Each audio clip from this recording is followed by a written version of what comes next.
Hello, I'm Aunt Michele. Today I will be reading The Grannyman by Judith Byron Schachner.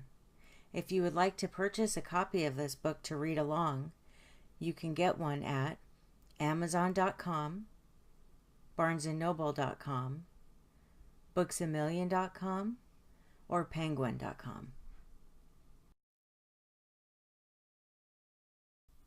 Simon was a very old cat.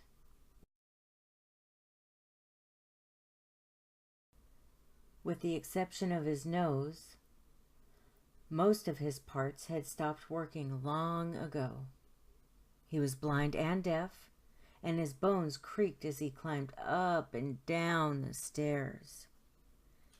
Simon's family adored him and did all they could to keep him comfy in his old age. Mealtimes were messy for their toothless old cat, so the family bought Simon a bib to catch all the dribbles. "It's bad enough that I have to eat baby food," thought Simon, "without having to look like one, too." But Simon loved the many heat treatments his family provided for him throughout the house. He basked and baked his achy bones until he was almost too hot to touch. When Simon slept in bed at night, he snored and sneezed and drooled and breathed stinky old cat breath right into their faces. But his family didn't mind, because they would do anything for their dear old cat. On other nights, he stayed put on the calico chair in the corner, staring into space while he shuffled through a lifetime of old memories. Simon could still remember what it was like after he was born. The place was crawling with kittens that looked exactly like him. One by one, each of the kittens went off to new homes with nice families, all but him. Nobody wanted the runt with the crooked tail and the runny nose. A nice couple found him irresistible, especially his crooked tail. They put a hanky to his nose, placed him in a bucket, and carried him to their home. They called him Simon. Simon loved being a kitten. He climbed, he clawed, he chased, and he chewed everything in sight. Simon sculpted fluffy works of art out of several chairs and a chintz-covered couch. "Bad boy!" cried the couple, and they clipped his claws. Simon's sculptures were never the same again. The older Simon grew, the more he helped out around the house.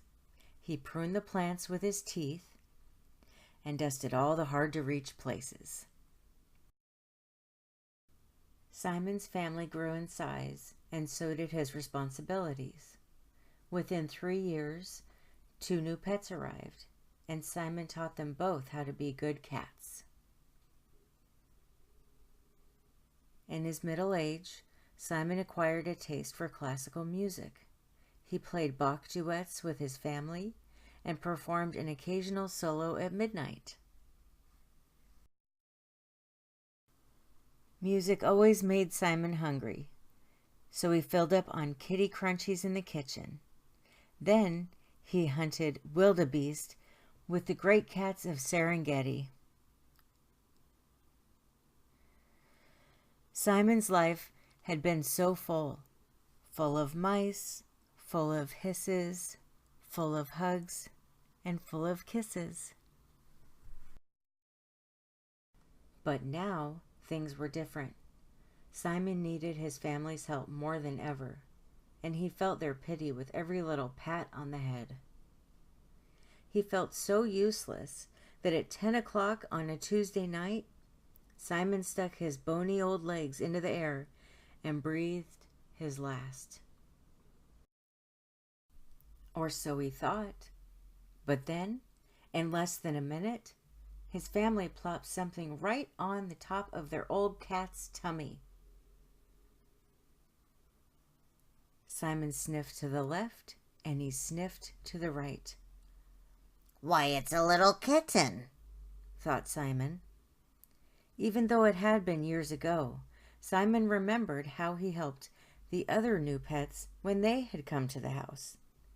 He wondered if he could still do it. With great difficulty, Simon climbed down from his chair and carried the kitten downstairs to a fresh saucer of milk. Then he demonstrated a whisker washing. The kitten did his best to imitate the old cat.